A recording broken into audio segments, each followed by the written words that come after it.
I'm glad to have the opportunity to be here this wonderful Sunday morning. It's bright and early, and one of the earliest things there were in development was hydrogen, the first element of the periodic table, and so that's perfect right for our talk. First off, what is molecular hydrogen?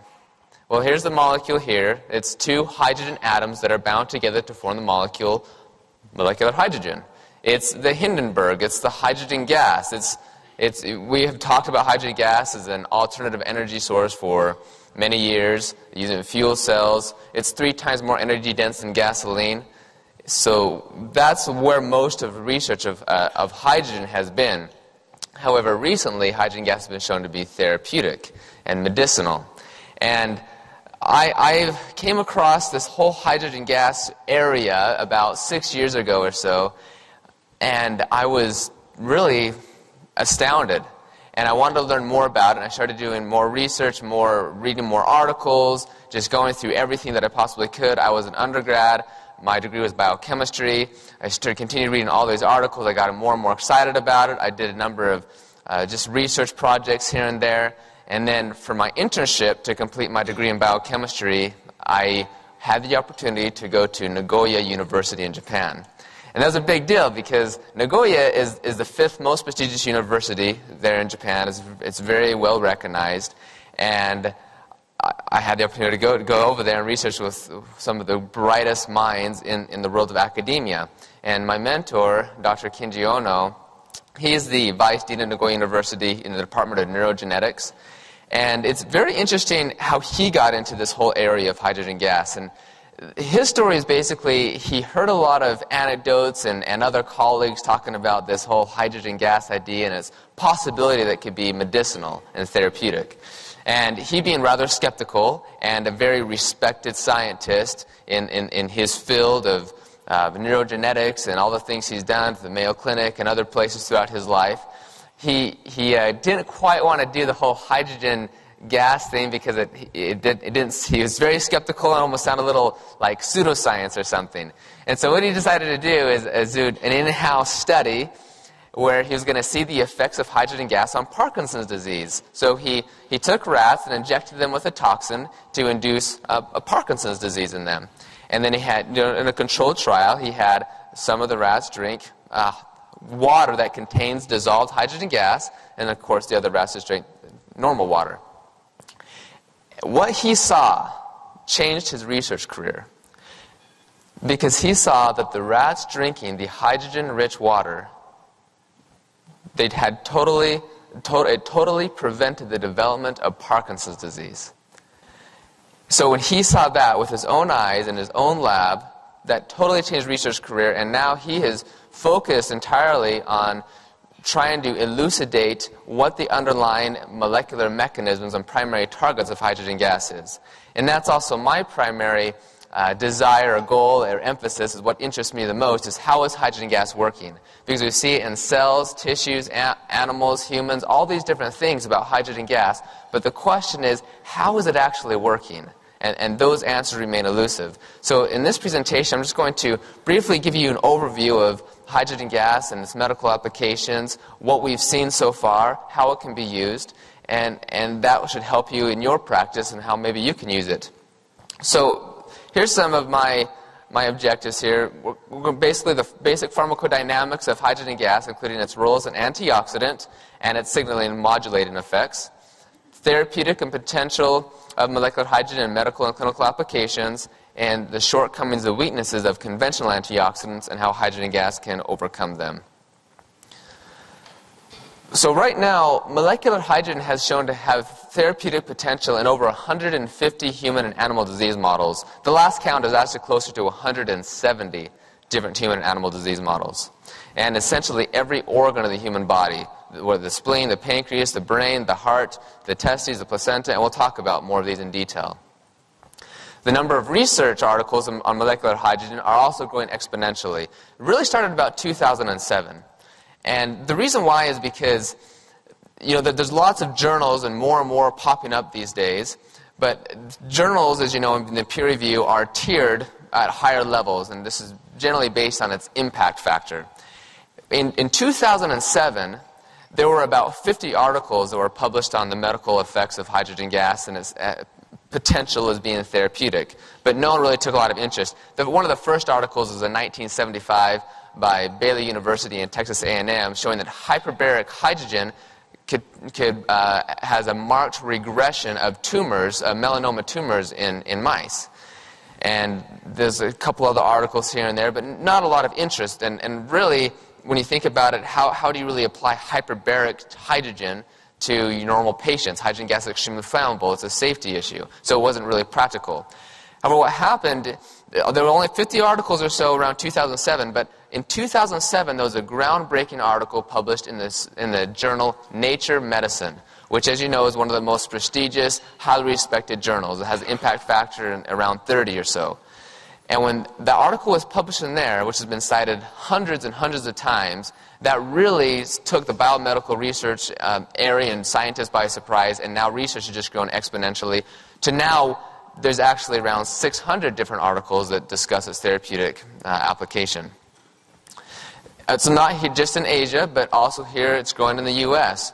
A number of these universities and organizations are also doing hydrogen research. You see NASA, some of them are actually looking into using hydrogen-rich water. You can take the gas and put it into water, and astronauts can drink that to protect them from radiation damage during space travel. So lots of easy uses.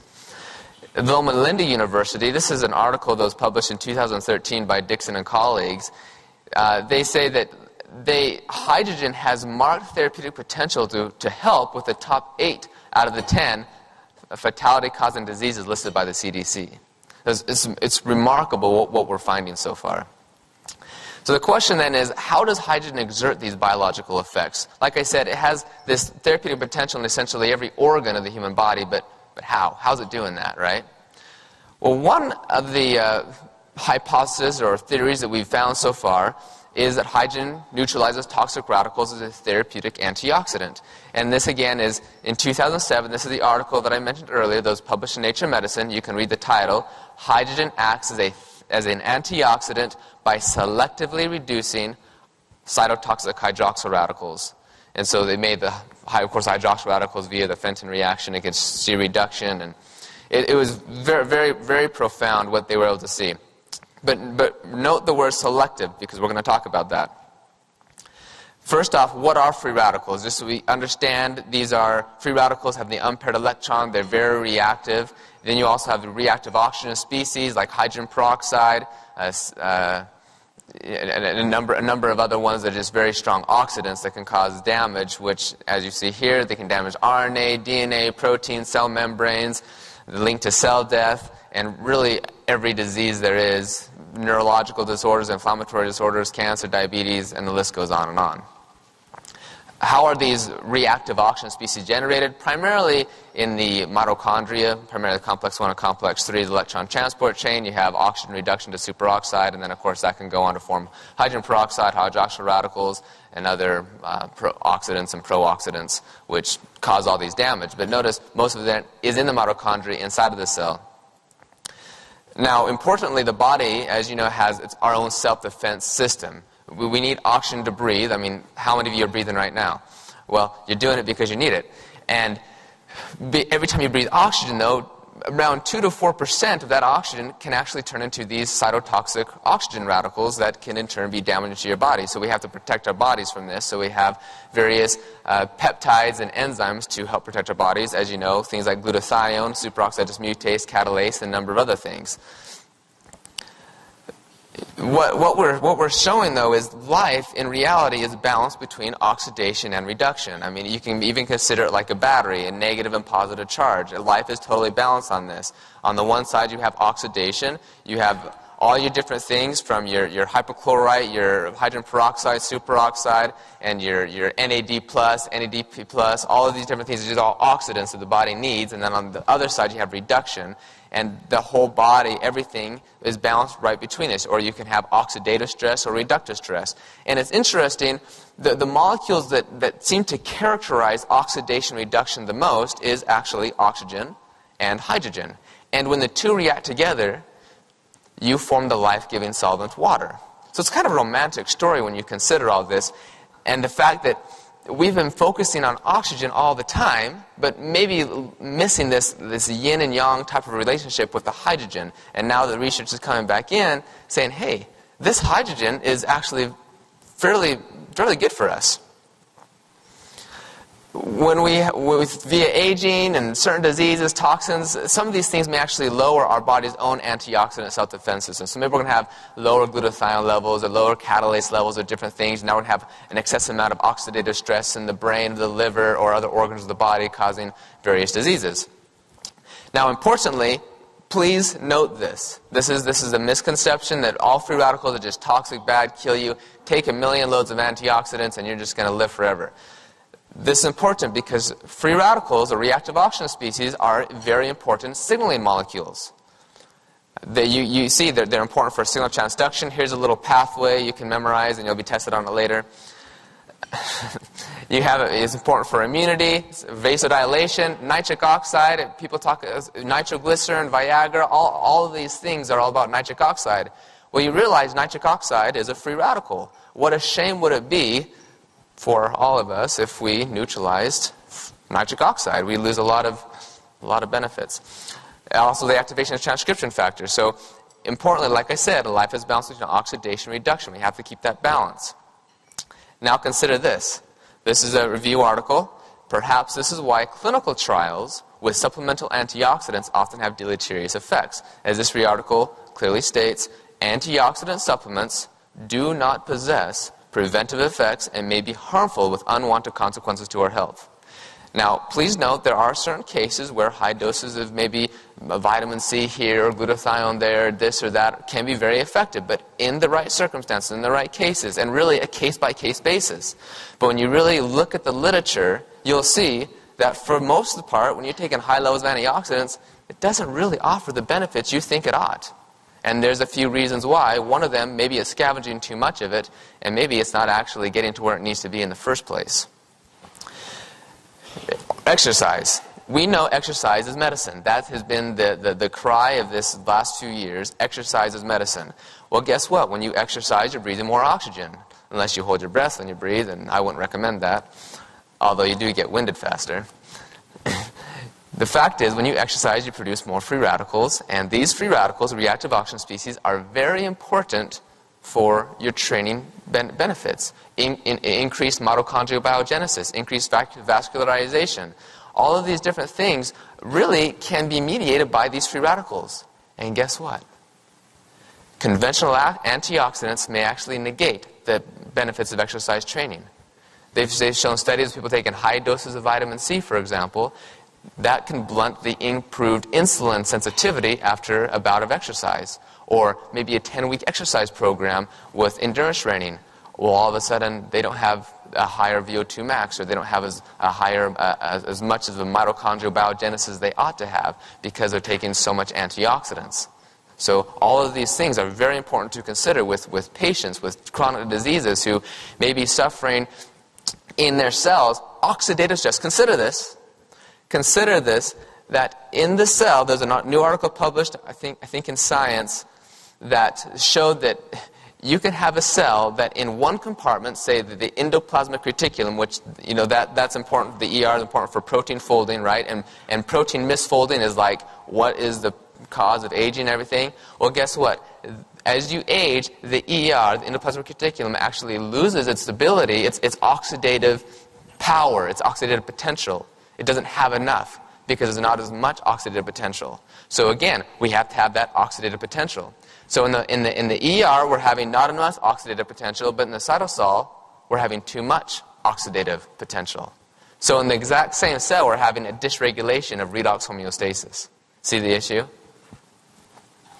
So the question you all have is, well then, Tyler, why are you trying to talk about hydrogen gas as an antioxidant if antioxidants aren't so good for us?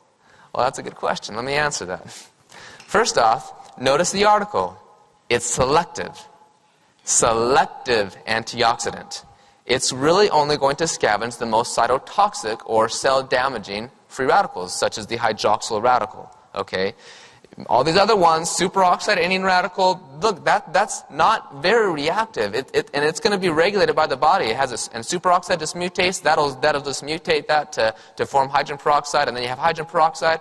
Well, that's not very reactive either, and there's actually aquaporin channels that hydrogen peroxide goes into, does signaling things, and then catalase of glutathione peroxidase takes care of that. All of these things are regulated and controlled by the body.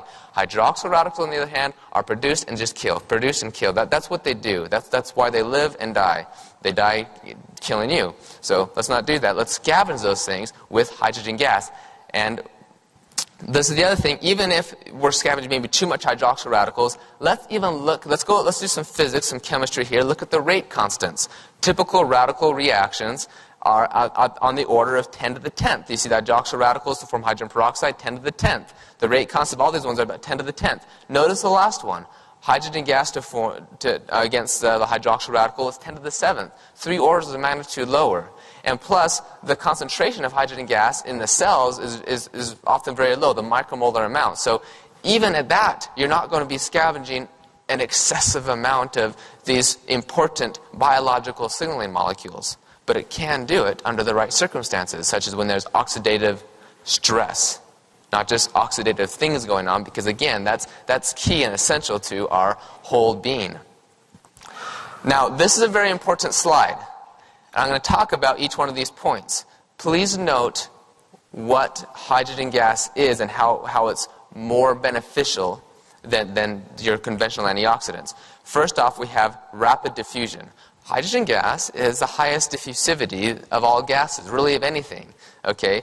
Consider the fact that it's the smallest molecule in the universe. It's just 2 hydrogen atoms, 2 electrons and 2 protons. It's neutral, so therefore it's hydrophobic. Well, we know that if it's hydrophobic or neutral, it's going to be able to get it through the cell membranes very easily, as opposed to other antioxidants that maybe are lipophilic. And there's no byproduct, it's just water. As you know, the hydrogen gas reacts to hydroxyl radicals, and the byproduct is water. We're going to talk about that in a little more detail. Let's look at this slide here. We have the big red thing there, that's the hydroxyl radical, and then we have the little blue dot, that's hydrogen gas. Notice where those big bang little red things are. Those are inside of the cell, the nucleus, the mitochondria. Okay, that's where those are at. So that's where we have to get those antioxidants. Well, let's look at the blue diamond. Those are hydrophobic antioxidants. If they're hydrophobic, they're fat soluble. Therefore, it's going to be a little harder for them to get in the cytosol of the cell, where it's more of this aqueous water-soluble things, so the things like vitamin E, that's going to be where? In the cell membrane. It's not going to want to go into, say, the nucleus or go all the way into the mitochondria. You see the problems? So therefore, it's not really going to get to where these hydroxyl radicals are being produced in complex 1 or 3 or in the TCA cycle of succinate dehydrogenase or things. The other problem is hydrophilic antioxidants. Okay, so how are you going to go through the cell membrane? Because remember, that's made out of fats. Well, now we have to have various transporters and all these different things. It changes the whole rate constants of getting the vitamins to the radicals where the problems are actually taking place. So now maybe we can see how we're causing reductive stress in some places and a continuation of oxidative stress in other compartments. Whereas hydrogen gas, smallest molecule. It's hydrophobic, it's neutral. So it can diffuse through all these subcellular compartments and membranes, the blood-brain barrier, testis barrier, placental barrier, all these things very easily, where it can actually react with these hydroxyl radicals and convert them to water, which is, the last thing, that's the byproduct is water. Think about it. When you have something like vitamin C, if vitamin C donates its electrons, it's not vitamin C anymore. It's an oxidized form, right? And so now the body has to rejuvenate that, which is going to be use up NADPH equivalents or glutathione or other things. It's got to metabolize it. It's got to eliminate it. It's got to do something, or else now that could be a potential toxic pro-oxidant or of some byproduct or whatever. The body's got to clear it, right?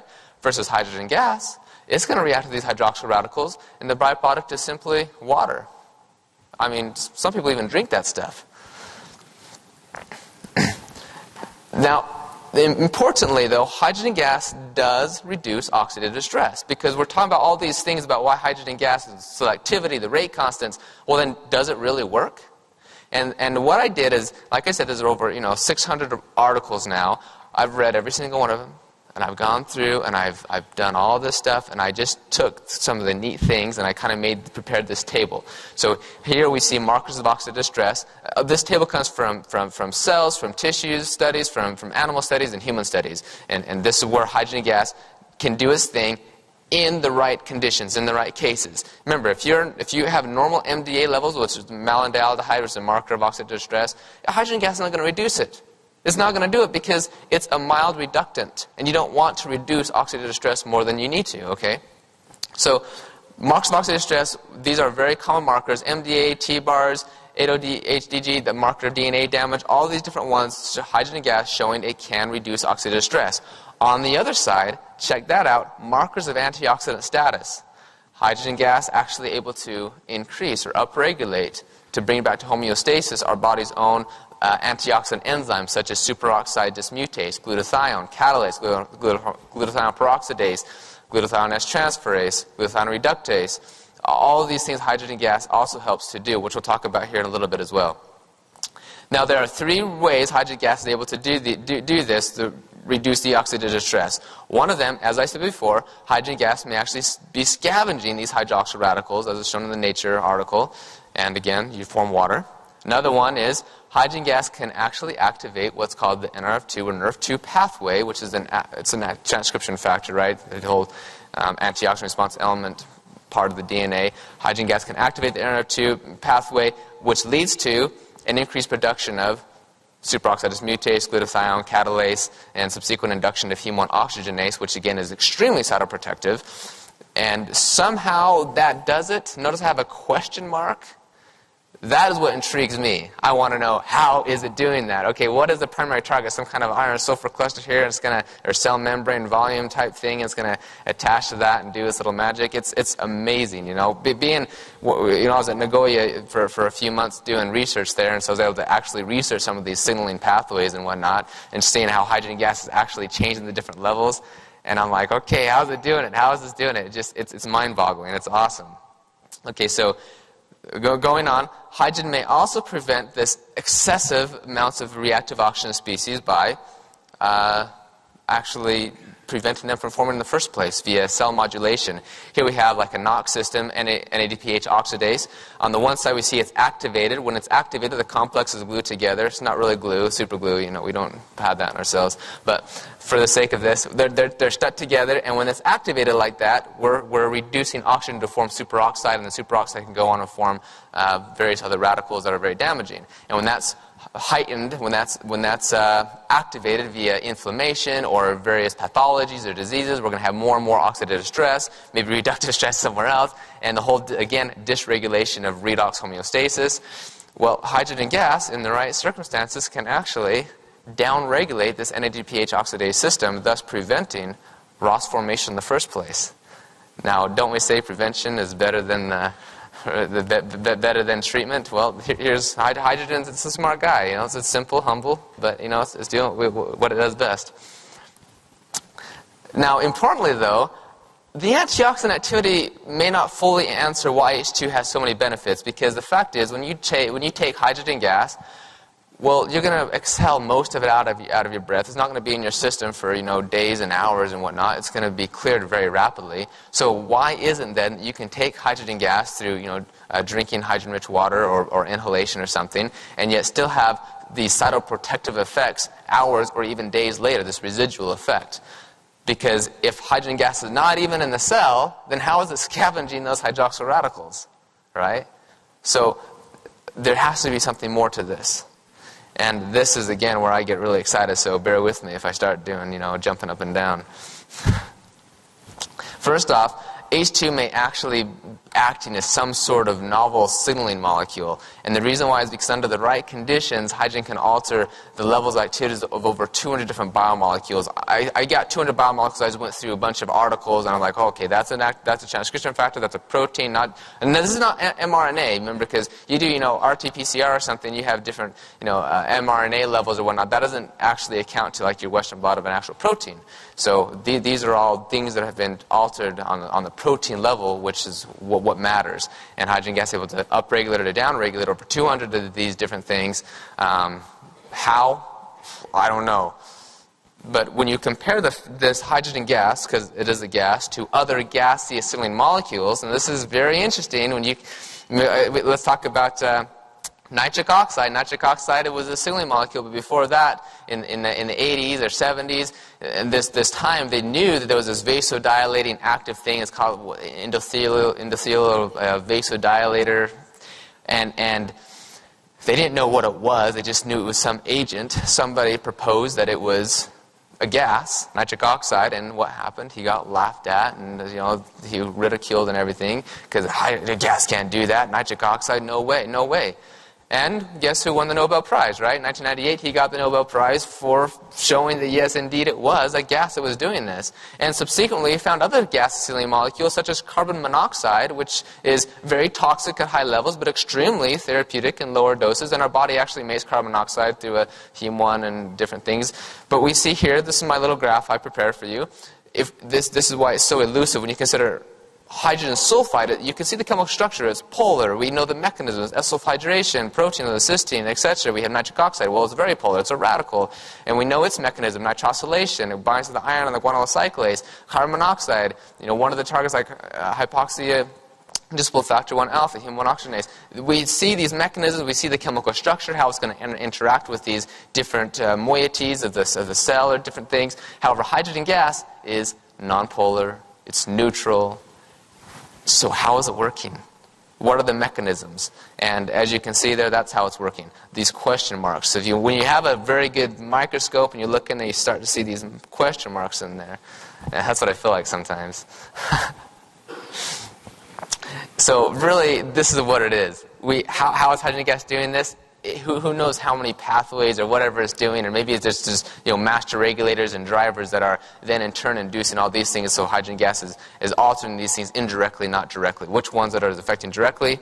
I don't know. We're getting closer. And I just had a talk with a Japanese scientist a few days ago. We talked over 2 hours, and he has some studies he's been doing. We can't disclose it at this point, but we're getting closer, and it's exciting. I'm getting ready to jump a little bit, so I'll just move on before. Okay, so the fact is, we know that hydrogen gas is working. We've seen tons of studies. It's awesome. It's amazing. We know we don't know how it is working, and I have an idea. Maybe it's a romantic story, and we like romance and stuff. So I decided to give. Well, maybe here's a reason why it's working, and here it is. Perhaps the reason H2 exerts a biological effect is because H2 has been intimately, see, it's romantic, intimately involved in the origins of the universe, the genesis of life, and the evolution of eukaryotes, so your plant animal cells. Check it out. So, the very beginning, hydrogen was involved in the origins of the universe. And one of the famous astronomers, Harlow or something, he said, if God did make the world in one day, that word would have been hydrogen. I just thought that was interesting when you consider this whole thing about hydrogen. It is the father of all the elements. The Big Bang 14 billion years ago, and then we get hydrogen and all the other molecules that are elements of the periodic table. So we should thank hydrogen for that. Then we have the next part. Hydrogen was involved in the genesis of life. We even go back to the famous Stanley Miller experience in science back in 1953. Hydrogen gas is one of those molecules there that was involved in the production of the various base molecules of life. And the hydrogen gas could come from this, reaction with iron, a hydrogen sulfide, form hydrogen gas. We have this picture here, which is also shown here. Deep-sea hydrothermal vents from the ocean, where life likely originated from, will actually may have served as an energy source to these chemolithic autotrophs. That hydrogen gas, has these electrons, very energy-rich, so these enzyme complex, whatever, eventually could develop the ability to extract those electrons out, this hydrogenase activity, forming the first life, the first types of prokaryotes and whatnot. And very interesting, an article in Science in 1975 said, the last common ancestor of life also metabolized hydrogen for energy, thus again suggesting its involvement in this entire evolutionary process. This is interesting. Many of us have heard of these, natural healing waters and all this kind of hocus-pocus stuff. Actually, some of these waters, though, have been documented to have potential therapeutic benefits. And when you go back to the waters, and some scientists have gone back there, and they've actually tested these waters to see what's in them, and guess what they found? Hydrogen gas. Now, hydrogen gas could be in the waters via maybe anaerobic bacteria or basalt catalyzed reaction from the various metals in the water, but some of these waters contain small amounts of hydrogen gas. So it's pretty interesting. And now, let's talk about how natural or safe hydrogen gas is just for a little bit. The fact is, every time we eat our fiber in our meals and our foods and vegetables, the bacteria in our intestines, and you know the story, bacteria is like extremely important. It's like been going on for decades now about how important this bacteria is for us with microflora. One of the reasons why is because of when you eat your fruits and vegetables, or fiber, non-digestible carbohydrates, you're producing hydrogen gas, and you're getting as much as 10 liters of H2 per day, and you have a higher breath ppm. And so therefore you have micromolar levels of hydrogen gas. So therefore you have a basal level of hydrogen gas in your blood since the dawn of time, if you were alive back then. Now, this is so hydrogen gas from your bacteria does indeed have a therapeutic effect. In fact, in 1988, based upon the redox potentials on the Nernst equation, hydrogen gas was suggested to be an antioxidant from the bacteria. And in 2009, it was confirmed by a report from the Forsyth Institute in Boston, Massachusetts, and the University of Florida. This is an awesome study. All they did is they took these, it was just rodents or rats, and they of course had bacteria, the E. coli with what's called the hydrogenase enzyme that could produce hydrogen gas. And when they give lactulose, which is a non-digestible carbohydrate, the bacteria metabolizes that lactulose, produces an obscene amount of hydrogen gas, and all these benefits are seen, protection of the liver. Well, they took the coli, they did a genetic knockout, so they removed the genes that produces the hydrogenase, they put the bacteria back into the rats, and then they gave lactulose. So now the bacteria still has the rats, the bacteria has the rats, that would be interesting. The rats have the bacteria, and they give the fiber to them. So you'd think, okay, they still got the bacteria, so things should be fine, and guess what? The therapeutic benefits are like negated, eliminated, gone. And it's like, oh, that's interesting. Well, when they put bacteria back in that had the hydrogenase enzyme and gave it lactulose, all those benefits were reinstated, thus suggesting that, again, hydrogen gas is maybe a primary method or reason of why fiber is so good for us. Okay? This is crazy. This is awesome. This is from the NICS publication of Physical Letters, Chemistry Letters. This is a hypothesis based upon some physics and whatnot, but actually resveratrol, we've heard about it, is very good for us. Nobody really knows the exact molecular mechanisms of why or how it works, but there was an article that suggests that maybe the benefits of resveratrol are actually mediated by the production of hydrogen gas, because in the mitochondria you have electron leak, and the electron leak can donate electron to parts of the polyphenol groups of the resveratrol, and then you have dissociated electron attachment, and therefore you have production of hydrogen gas, which can then go and scavenge hydroxyl radicals right there where they're being formed. So, and there's a number of other articles that are coming out saying, well, then that's the case, and this one could work too, because you do the calculations, and then, hey, this makes sense. So again, this is kind of groundbreaking stuff here. So method of administration, we have, of course, you do hydrogen-rich saline, so you have saline, and you have it's full of hydrogen gas in there, and they've done studies on that. Ingestion of hydrogen-rich water, where you can simply bubble hydrogen gas into the water, which isn't too practical. There's a method to get it via electrolysis. They have hydrogen-producing tablets that are made of metallic magnesium, so not like a magnesium chloride or something, but an actual metallic magnesium that reacts with the water to form magnesium hydroxide and hydrogen gas.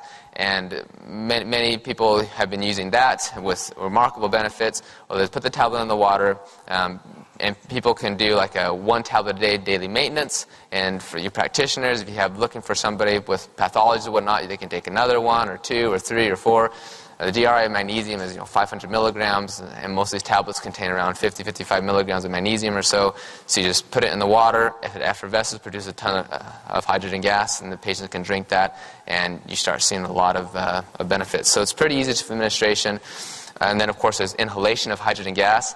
You know who that handsome guy is? Not that he's handsome, but who's judging? But it is me. I lectured I gave a talk in Beijing at the Biomedical Hydrogen Symposium. No, actually, I was there earlier in Shanghai. That's where this was taken at. I was meeting just with the company. They wanted to talk about hydrogen research and different things. And they have this machine. This is a big daddy, you know. And they have these various medical clinics there in China, and people go in there and they inhale the hydrogen gas.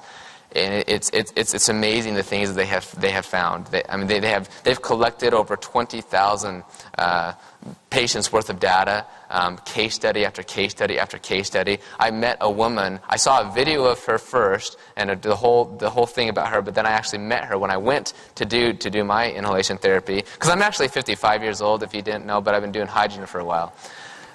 So when I went to do I went to do this inhalation, and I got to meet her, and what happened with her is she got a stroke. That's the unfortunate part, but there's good news. She had the stroke. They had the brain imaging, and it was just totally messed up. She was actually paralyzed like a lot in her left side of her body. Couldn't really move her left hand. Couldn't walk, or do very much stuff.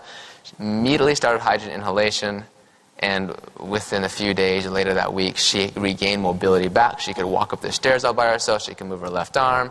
And there's case after case after case of people who are like in a coma, ready to die, take them off oxygen, all of a sudden put them on hydrogen inhalation therapy, and they wake up a few hours later, start doing better. I mean, it's just like, I don't even believe this stuff, but it's like right here, and there's so much empirical evidence. I'm like, okay, this is awesome. I believe the Chinese FDA just gave the FDA clearance, the medical approval, so they can sell to medical hospitals there in China. So it's enormous, all the amount of research, things that are going on at very high levels. Now let's go to just some of the studies so you can see what are the studies actually showing. First I wanted to compare the superiority of hydrogen to other antioxidants. Here we have the long-term treatment of hydrogen-rich saline abates testicular oxidative stress induced by nicotine in mice. It's an epidemic, people using tobacco, smoking, and that causes testicle problems, and if you want those and save them, then this is a good option for you. If we compare this to other antioxidants, so this is very powerful. On this far graph, we have T, which stands for Tyler. No, it stands for testosterone. First we have the control, and that's the normal range you want to be at. And then you have no treatment, right? But you get the nicotine, and you notice that just plummets it right down. It's like, it's like you always see these things, and they always get stars. I'm like, that's like contradictory, because when I was in school, I got stars when I did good things. So, just kidding. So it plummets that right down. And then when they give hydrogen gas, it just brings it back up, and no star for you. It maintains that hydrogen gas, the testosterone levels right where they need to be, but when you gave vitamin C or vitamin E, there was no statistical improvements. Same thing with sperm motility and sperm concentration. Again, it was a hydrogen gas showed the superiority of this. A similar finding was found with the effects of vitamin C and vitamin E and hydrogen on the placental function in tropoblasts. So people like preeclampsia, for example, the hydrogen gas was shown to have a beneficial effect on HCG, where vitamin C and vitamin E did a little bit as well. However, if you look at you can go and look at this article, but it was shown that vitamin C and vitamin E actually suppressed cell viability, so they're like not living as well, and increased immune responses, tumor necrosis factor alpha, and other problems. Whereas hydrogen gas didn't have any of those side effects; it just had a beneficial effect on HCG. This is very interesting because radiation is a big talk. All the damage that's coming from this. I mentioned like NASA with the astronauts. That's an interesting concept. Here we're showing the concentrations of 8-OHDG, which, as I mentioned, was a marker of DNA damage. This is really cool. When you look at this this first graph, there's hydrogen where you have a marker. You're about 0.7 or so. When you give, that's where normal people, right? There's no hydrogen gas is given, this is actually an animal model, but no hydrogen gas is given, no radiation is given, and that's the normal level, if you will, of that marker, right? So you always have just like small amounts of inflammation, that you need to have a little bit of this. So that's where that was. When you gave hydrogen gas and no radiation, look how much hydrogen gas affected that. Not really anything at all. Do you see the benefit in that? You notice when you take like maybe other pharmaceuticals or drugs or just different things, and then that just is going to go in there and just decrease it, or increase it. Well, that could be bad because we want to maintain homeostasis. Hydrogen gas really doesn't perturb homeostasis. If it's where it needs to be, it's going to stay there. And that actually is one of the reasons why hydrogen gas is so difficult to study. With many drugs or things, you can take your cell, you throw the drug or the compound in there, and then you can do your study, and you can see how that affected the cell in your in vitro system or something. Whereas with hydrogen gas, it's a little more complicated because you can't as easily do that. You almost have to induce some sort of toxin or some assault to it or something, and then see how hydrogen gas attenuated or mitigated those effects. So you have all of these more variables to look at, because hydrogen gas really does not dysregulate or perturb the normal homeostasis. It's not going to reduce things when it should not be, and because of those things, that is why one of the reasons why it's difficult to study the molecular mechanisms of hydrogen gas. But importantly, this is what you really want to know, is that really big graph there. That's when you gave the radiation. So now we have tons of DNA damage, and the person's dying. It's probably already dead. But when you gave the hydrogen gas, you see it just decreased that very significantly. This hydrogen gas really has a very wide breadth of uses, of course, for athletes as well. Here's a pilot study on the effects of drinking hydrogen-rich water on muscle fatigue caused by acute exercise in elite athletes. This is very interesting. They showed, had the beneficial on the fatigue. They showed less lactic acid or lactate.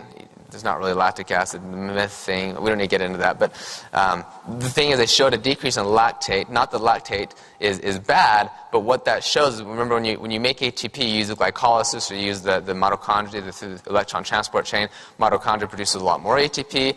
When you're exercising really hard, you start producing all these free radicals.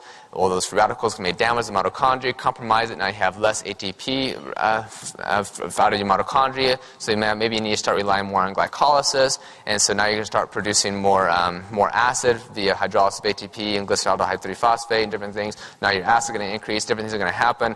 And now you have more lactate is going to be produced. This whole lactic acid, but it's really lactate, is going to be produced. And that's what you see. So with hydrogen gas, is showing that there's not as much lactate production. That may be because hydrogen gas may actually be stimulating the mitochondria and protecting it from being damaged. So now you can maintain normal ATP levels. Now you can still rely on your mitochondria for your ATP needs instead of the glycolysis. And of course, when you consider the fact that how important ATP is for everything, ATP, as you know, is the energy currency of the cell. If you put the needs of the ATP in what we really need, you need about the same pounds of ATP that you weigh. So if you weigh 150 pounds, you need about 150 pounds of ATP per day. That's how much is resynthesized in your millions and millions of mitochondria and your cells. That's a lot. And a serious athlete who's doing like a marathon or something, they may need twice that ATP, so up to 300 pounds of ATP. Okay, so the mitochondria plays a very large role, and so being able to protect the mitochondria is extremely important. And in fact, that's what we see here. H2 stimulates mitochondrial function. This is an allograft, cardiac allograft article, but it's very good graphs. We wanted to show this. Complex 1, 2, 3, and 4, and 5. All of these things, with the electron transport chain, so hydrogen gas can actually stimulate them. In fact, even beyond control, the control in some cases, which when you stimulate these complexes, you're going to have higher ATP levels, which shows, again, here you see even above control, you have higher ATP levels. Mitochondria does seem to be a major place that hydrogen gas is exerting some of these therapeutic benefits. This is a very powerful study. This is pretty cool. The maternal molecular hydrogen administration ameliorates rat fetal hippocampal damage caused by uteroischemia reperfusion. Okay, so when the mother's delivering the baby, sometimes you can have an IR injury or different things, and that's going to cause a lot of brain damage to the infant, and that could be very very sad and very damaging. So look at these graphs. Here we have the sham. And that means, the delivery went perfect, everything was totally fine. And then you have the IR, the ischemia perfusion injury. And you notice on the x-axis, the degenerated cells are just, very high. They just really go up there because you have this IR injury. Now, then you can have the mother drink the hydrogen-rich water, because you can't really have the baby drink because it's in the stomach, and that'd be kind of awkward.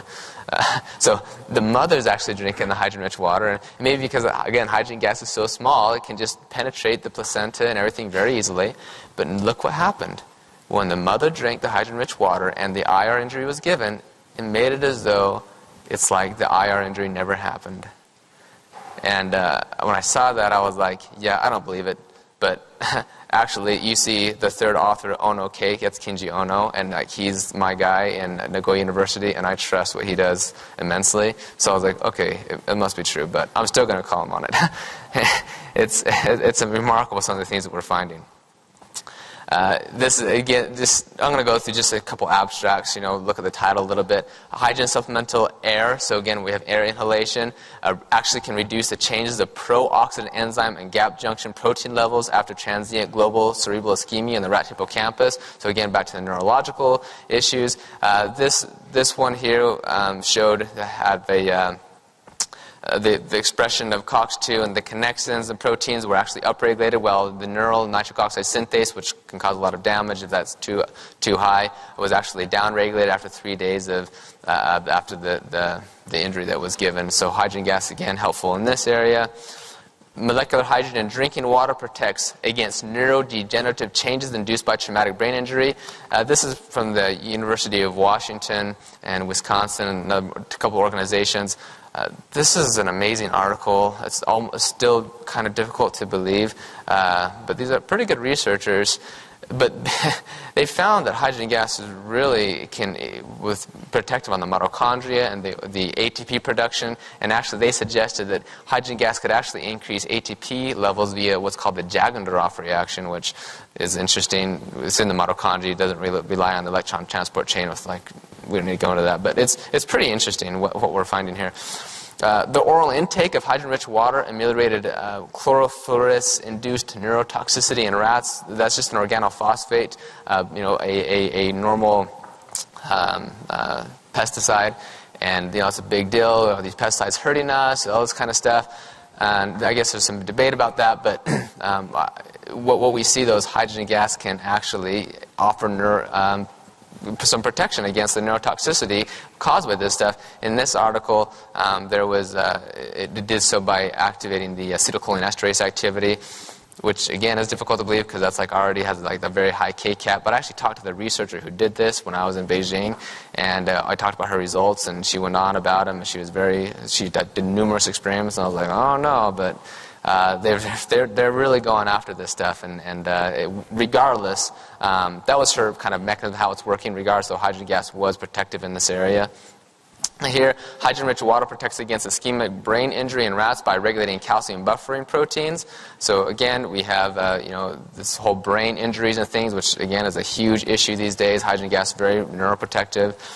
This is awesome. Hydrogen-rich water ameliorates amyloid beta-induced neurotoxicities like Alzheimer's, for example.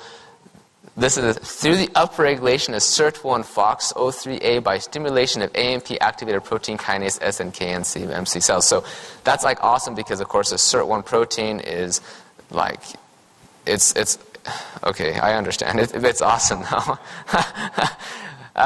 Here, hydrogen-rich water improves neurological function through the attenuation of the blood-brain barrier disruption in spontaneously hypertensive-prone rats. So that may be one of the reasons why hydrogen gas is also effective. It can help attenuate the blood-brain barrier, and we know it's a big thing. When you have a disruption in that via hypertension or drugs or what have you, hydrogen gas may be able to ameliorate some of those things. Oral hydrogen water induces neuroprotective ghrelin secretion. Ghrelin, the hunger hormone, right? This is very interesting. You've heard about the benefits of fasting before, the intermittent fasting and different things of this nature. Well, one of the reasons that fasting is beneficial for you is because you increase ghrelin.